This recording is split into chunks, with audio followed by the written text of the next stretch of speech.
In the faraway reaches of the Pacific Ocean rise breathtaking emerald islets, a fantastical world of jewel-box jungles and peculiar beasts, of coral lagoons teeming with sharks and overgrown specters from a storied past.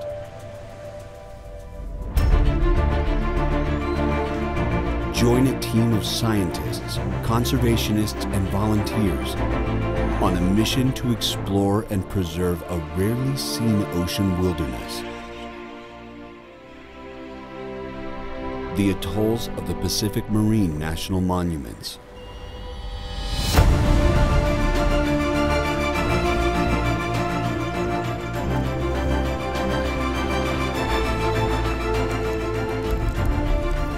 Experience a landmark cinematic journey, a giant screen love letter to these astounding ocean monuments hidden beyond the horizon. Experience the hidden Pacific.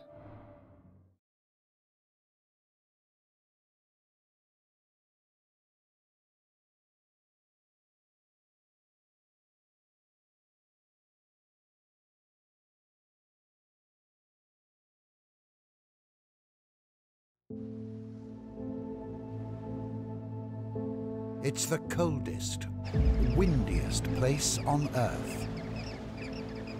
But Antarctica's wilderness was not always frozen.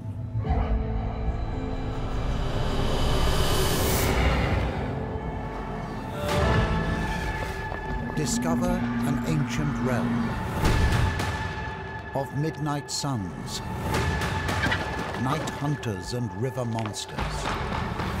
A prehistoric kingdom lost to time and ice.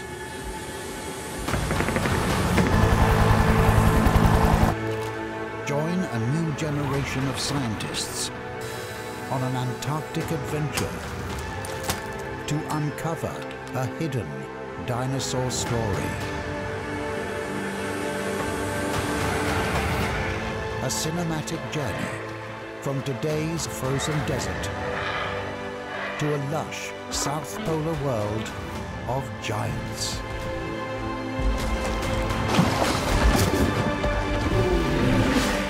Welcome to the dinosaur continent of Gondwana. Welcome to Antarctica.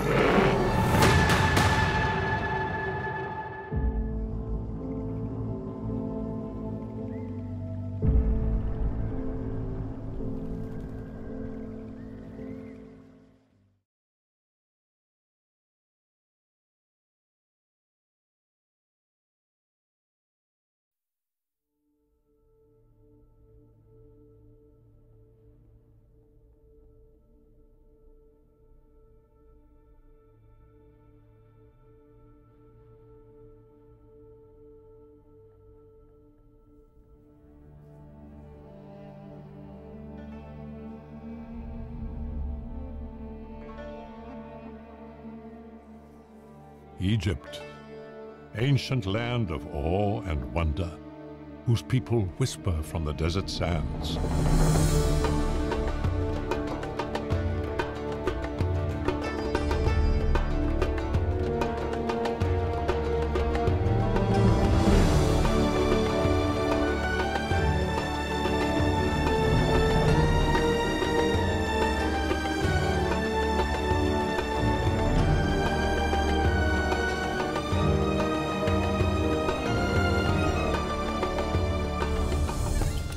For the Egyptians, life was eternal.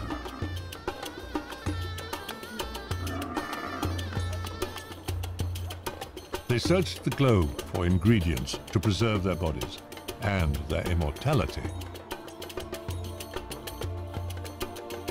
With knowledge gained from centuries of practice, her priests created the finest mummies the world has ever known.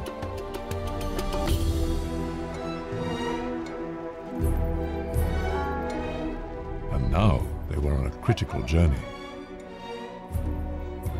to return to Egypt with the ingredients for the mummification of the pharaoh.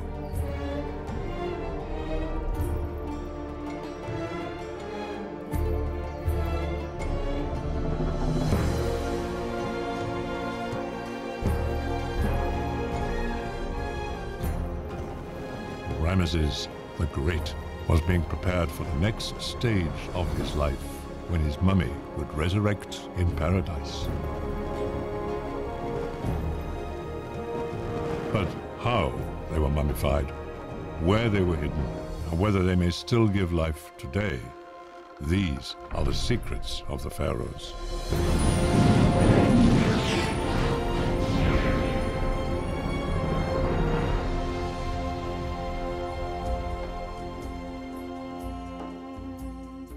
There is a handful of mummies whose names were written on their bandages and coffins.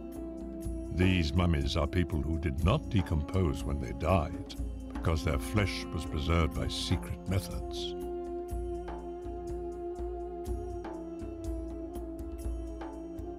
And according to the writing, these mummies are three of the most powerful pharaohs that ever lived: Rameses the Great, his father, and his son.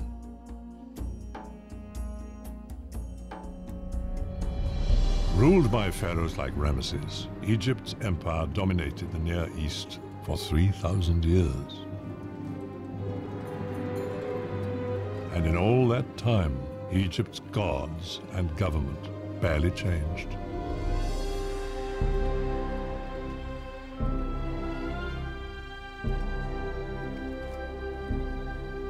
The Egyptians attributed this to the will of the gods, divine order. Rameses shared his life with Queen Nefertari. Like all Egyptians, they loved life and wanted to live beyond death.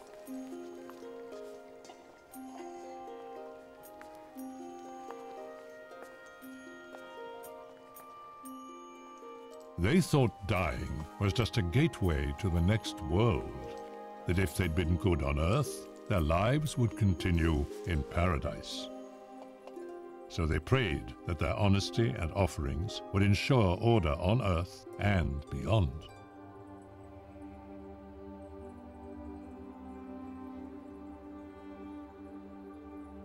The Egyptian universe was controlled by the goddess Maat, who governed the world and the heavens.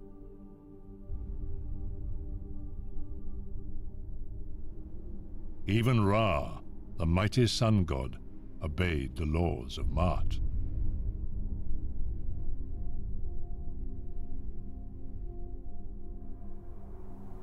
If Maat's order was ever broken, the sun would not rise. The moon would not follow. The Egyptians' mummies would never rise again.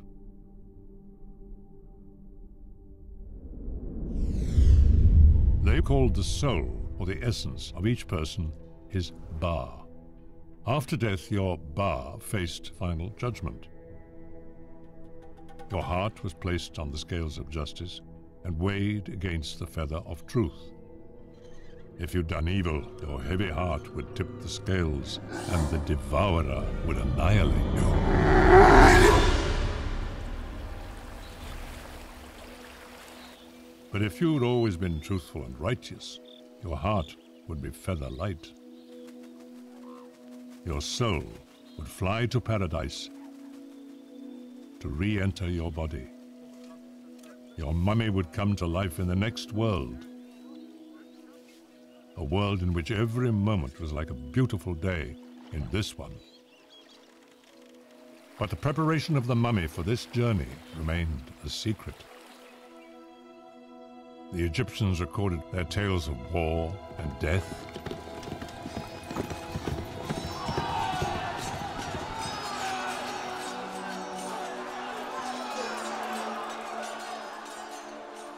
Their myths and legends.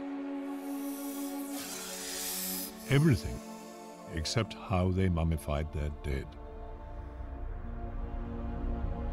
Strangely, no complete records had been found, so when the last priest of ancient Egypt died, he took the secret to his grave.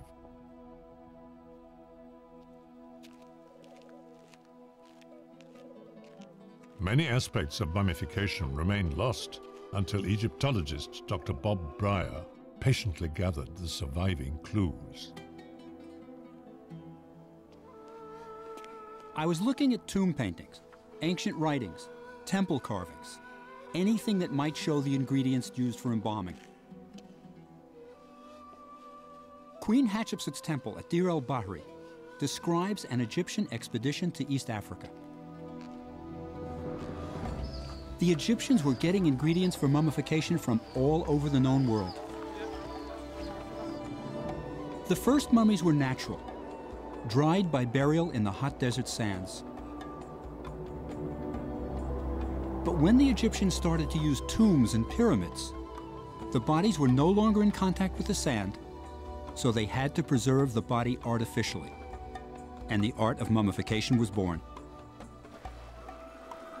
To dry the body, embalmers covered it for 35 days with natron, a naturally occurring blend of salt and baking soda. Ancient embalmers used 7 sacred oils, some extracted from rare trees they carried home from distant lands.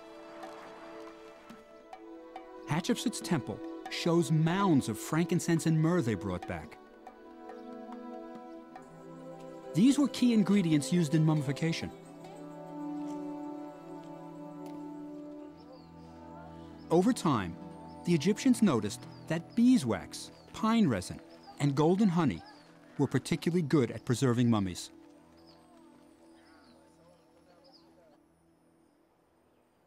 These natural antiseptics were described by the Greek historian Herodotus in his book. Priests sliced the skin with flint knives, removed the internal organs like the liver, and left the heart, which they believed to be the seat of consciousness, in place. The jackal-headed Anubis guarded the mummy.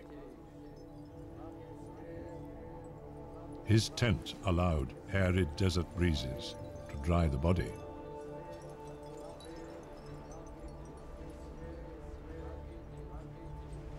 His priests adorned the dead with gold and perfumed them with frankincense and myrrh. With the ceremony of the opening of the mouth, the mummy would breathe and speak in the next life.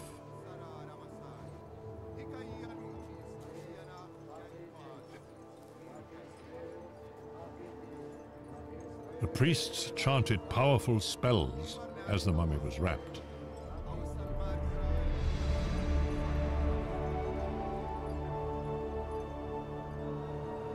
And with the declaration of innocence that the person did not sin in this world, he and his mummy would be reborn in the next. We knew about the religious rituals, but there were still gaps in the mummification procedure that I could only fill in by creating a modern mummy. So I teamed up with a colleague, anatomist Ron Wade, and using a body donated to science, we performed the first human mummification in the Egyptian style since the time of the Pharaohs.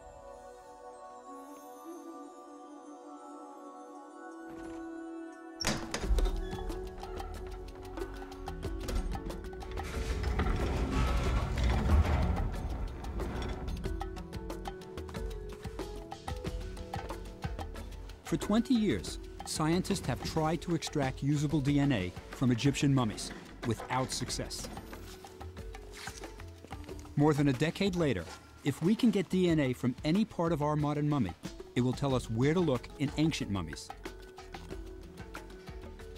I'm not a DNA expert, but working with Dr. Angelique Cortals, a specialist in this field, we took samples of skin, muscle, and bone from the modern mummy.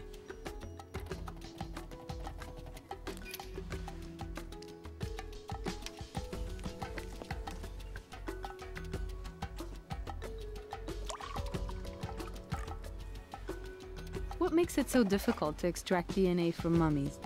Is it the passage of time, the 3,000 years?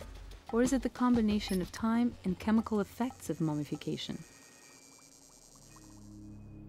DNA is the blueprint for all life. Sand and air are lifeless because they contain no DNA. DNA is the magic ingredient.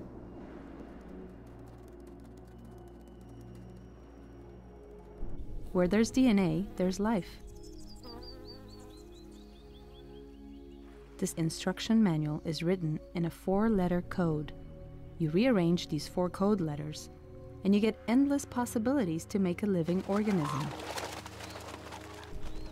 So a beetle and a bee, a bird and a man, have the same components in every cell, just rearranged and in different lengths.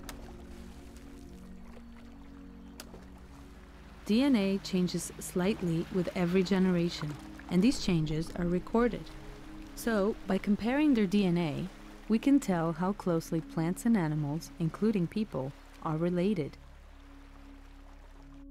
DNA can even tell us what diseases ancient mummies suffered.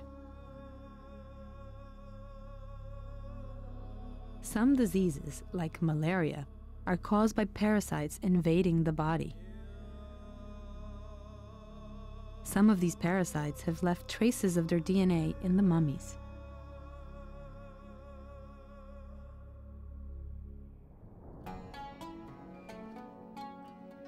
Many ancient Egyptians died from malaria, just as millions of people will this year. Like all life, diseases like malaria evolve over time to survive. Because malaria parasites reproduce very fast, their DNA evolves quickly. Thousands of generations of malaria have lived since the pharaohs ruled. I want to compare ancient malaria with its modern descendant, ancient DNA with modern DNA. The differences may point towards a cure, and millions of lives could be saved in the future. These tests will give us the answer.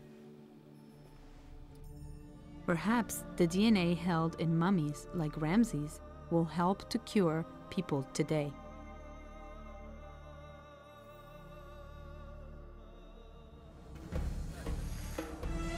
To advance her research, Dr. Cortals has traveled to Egypt to see the latest mummy dig site. She's visiting Dr. Zahi Hawass, the head of Egypt's antiquities, on his excavation at Saqqara. In early times, only the pharaohs' bodies were made into mummies and buried in their pyramids. Later, more people were mummified. First, the other royals, then the nobles, and by the time of Cleopatra, the middle class too. So during Egypt's history, literally millions of mummies were made. For scholars like Dr. Hawass, these mummies are windows to ancient Egypt's past. Many of these mummies still lie beneath the ground, awaiting the call to paradise.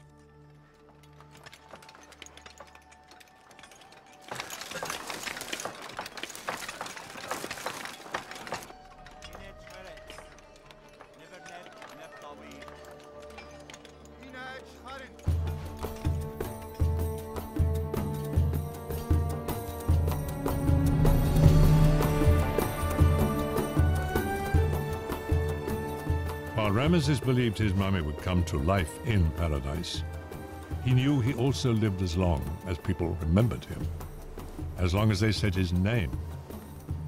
So he built monuments to himself and to his beloved Nefertari.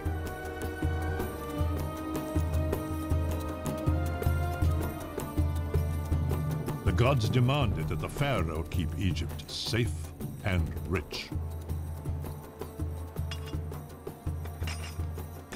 So on the bank of the river Nile, at Egypt's southern border, Rameses constructed Abu Simbel, a warning to the barbarians beyond. Ma'at, divine order, was maintained for centuries.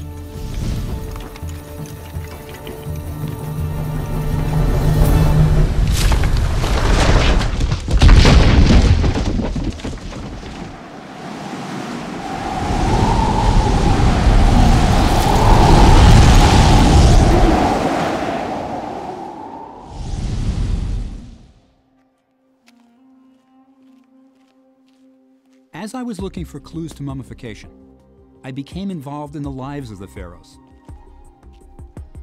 You visit their tombs and temples, translate their inscriptions. You can't help but wonder about them as people. I'm viewing Ramses as a person, but you have to remember, Ramses was viewed by the Egyptians as a god, responsible for divine order in the universe. What kind of king was Ramses? What kind of man? Ramses was the pharaoh of the Exodus. This may be the only face from the Bible we will ever see. When I first looked at his mummy, I remember thinking about all the things Ramses did. Ramses personally led his troops into great battles. 3,000 years ago, he signed the oldest known peace treaty.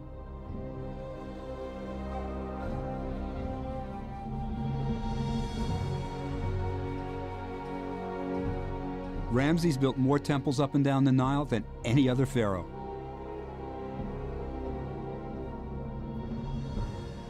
Sure, it took 20 years to carve Abu Simbel out of the mountain, but Ramses ruled Egypt for 67 years.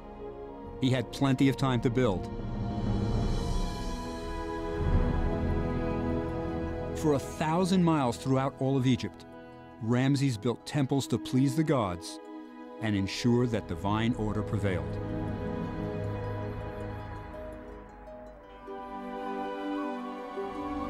He intended to be remembered because the ancient Egyptians believed that the memory of a good man lives forever.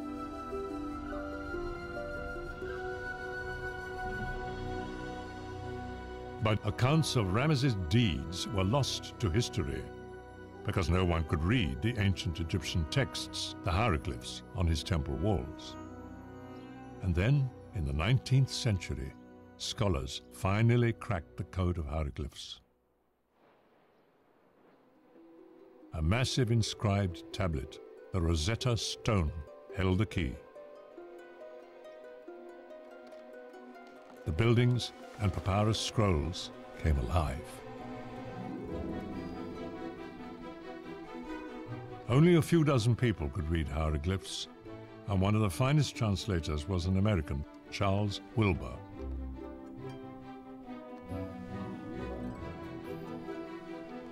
With the unlocking of the secret code, a passion for Egypt, Egyptomania, was born. And ever more adventurers arrived on Egypt's shores to search the sands for hidden tombs.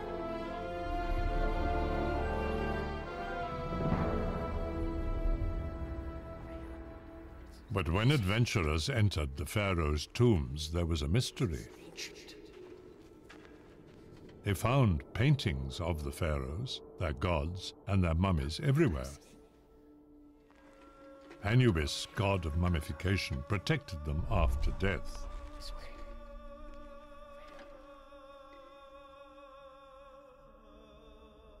Painted food and drink fed the mummies. The night sky kept watch over the sleeping pharaohs.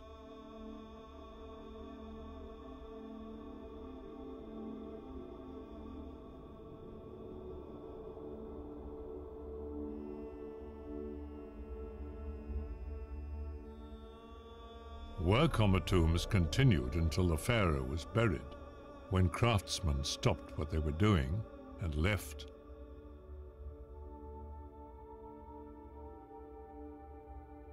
But though these tombs were made for kings, not a single pharaoh's body remained. Where were the royal mummies? No one knew.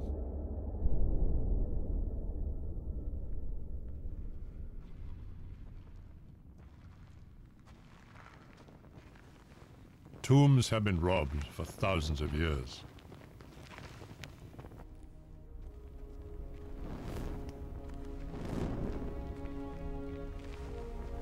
In ancient Egypt, workers built the tombs in the good times and robbed them in the bad.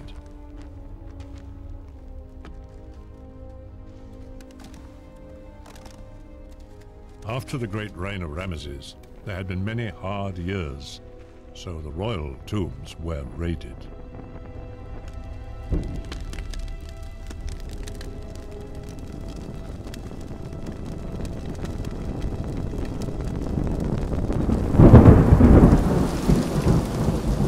But in the 1800s, tourists would pay more for antique souvenirs than they would for gold.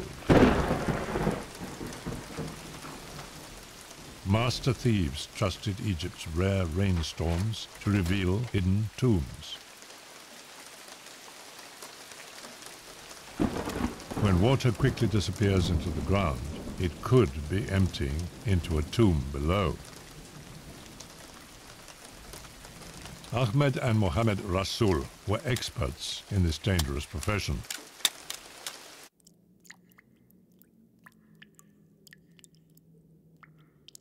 And now they'd made a discovery that would change history.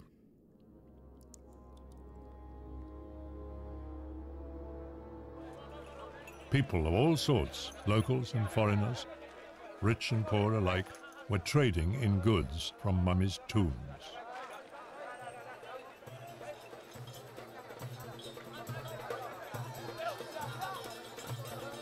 Like other codebreakers, Charles Wilbur knew no pharaoh's mummy had ever been found, but that some unusual artifacts had recently appeared for sale in Egypt.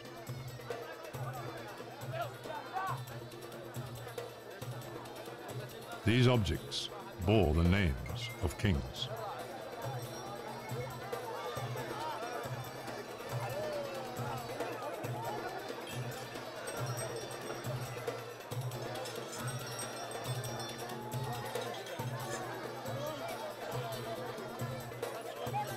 The Rasuls could not read the hieroglyphs on what they found, but Wilbur could.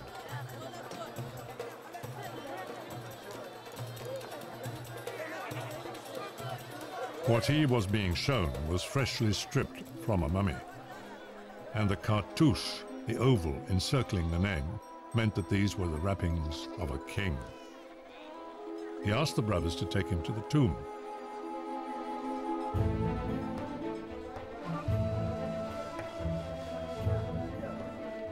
The gleaming new house told him the brothers had come into some money recently.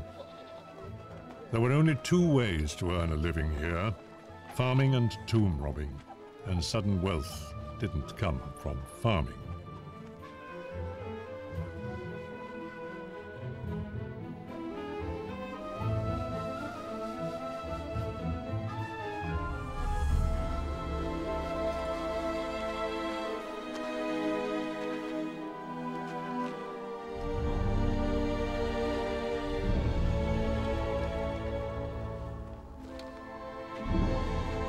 It was a beautiful tomb,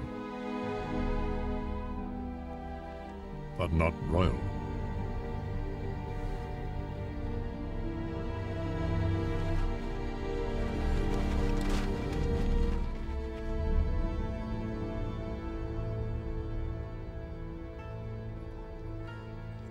Wilbur had to leave Egypt soon. He pressed the brothers to tell him the tomb's true location. They were suspects already, and police judgment would be rough if they didn't cooperate. In desperation, he offered bakshish, a bribe for the truth. Wilbur went to investigate the Valley of the Kings himself. In early Egypt, pharaohs built their tombs in pyramids, but the gold in the pyramids was a magnet for thieves who plundered them soon after they were built. So the pharaohs moved their tombs hundreds of miles south down the Nile to this hidden valley. Eventually, this too was robbed. Inscriptions at the entrances told Wilbur which tombs had been brief holding places for the royal mummies.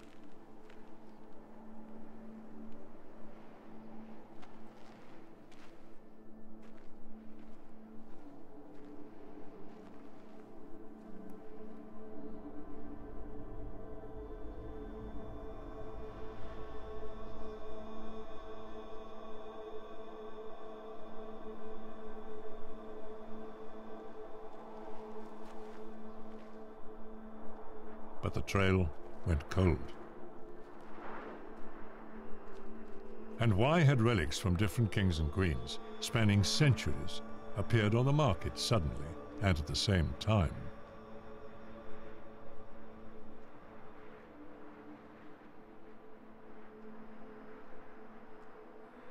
All he knew for certain was that what he'd bought in the market had wrapped the mummy of a pharaoh for 3,000 years. Until now.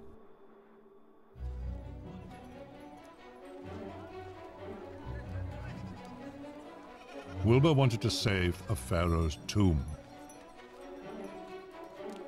He tried to persuade the brothers to tell him where it was one last time.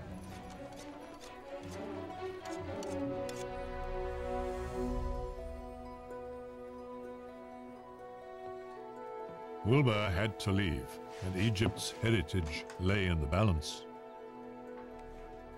The brothers had left him no option.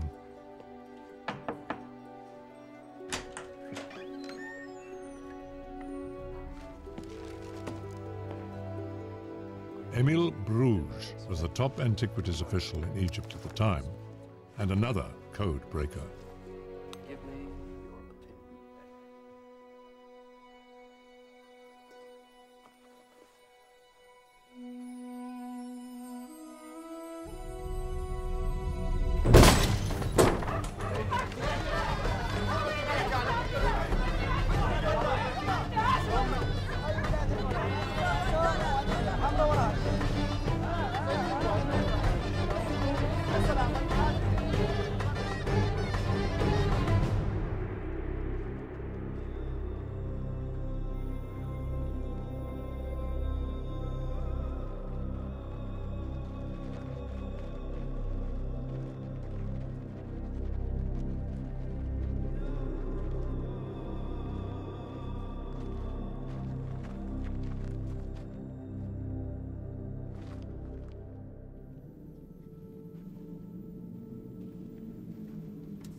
This was the pharaoh's tomb.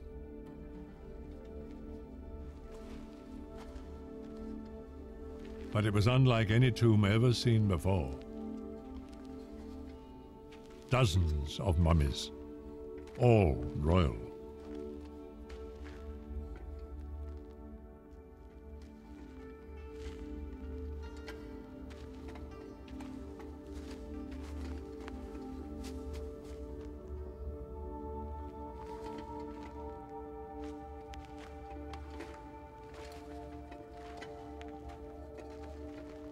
The Pharaoh Thutmose I,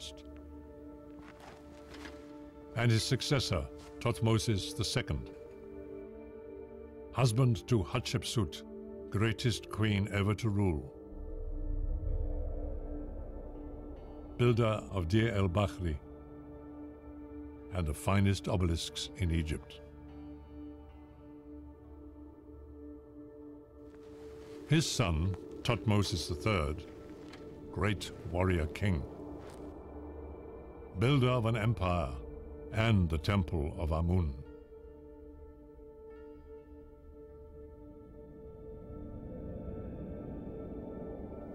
Rameses III, whose legacy stands at Karnak and beyond.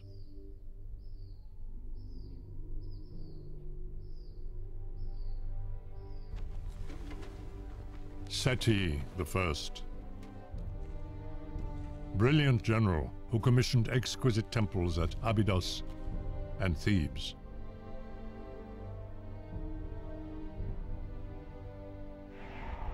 And his tomb in the Valley of the Kings. And the father of this man, Rameses the Great. His temples at Luxor and Karnak endure, Abu Simbel still guards Egypt's southern border.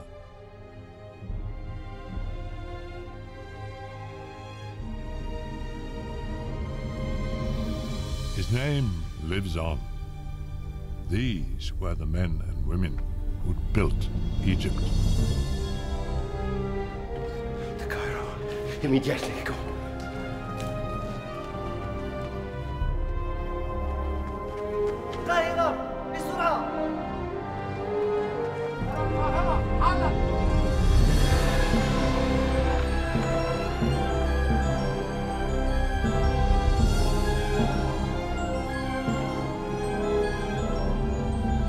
So it was that the pharaohs began their journey out of the darkness and into the light, fulfilling their wish that their names be said, that they might live on.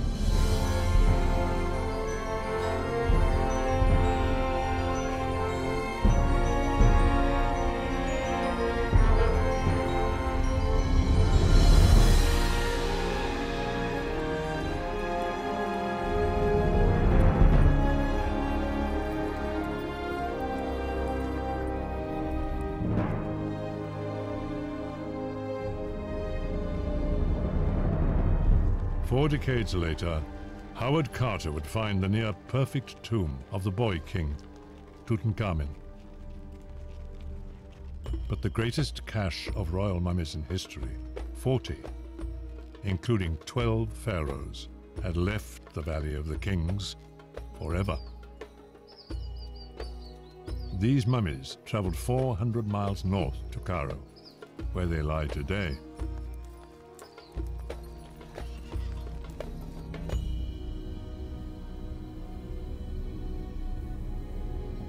Years later, the tomb collapsed.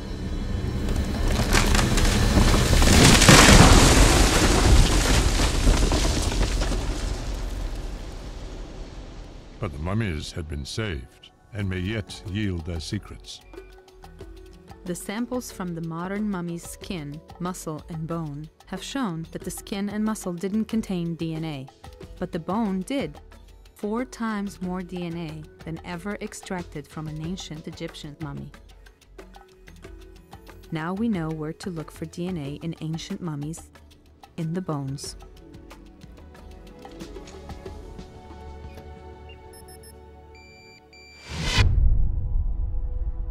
The DNA held in mummies, like Rameses the Great, may yet provide cures for diseases today.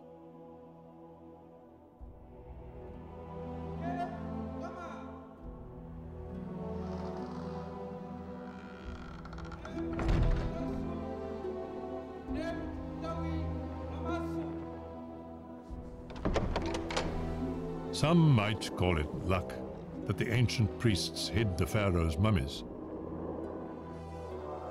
that robbers didn't destroy them, and that they escaped annihilation in the collapsing tomb. The Egyptians would call it divine order, Ma'at.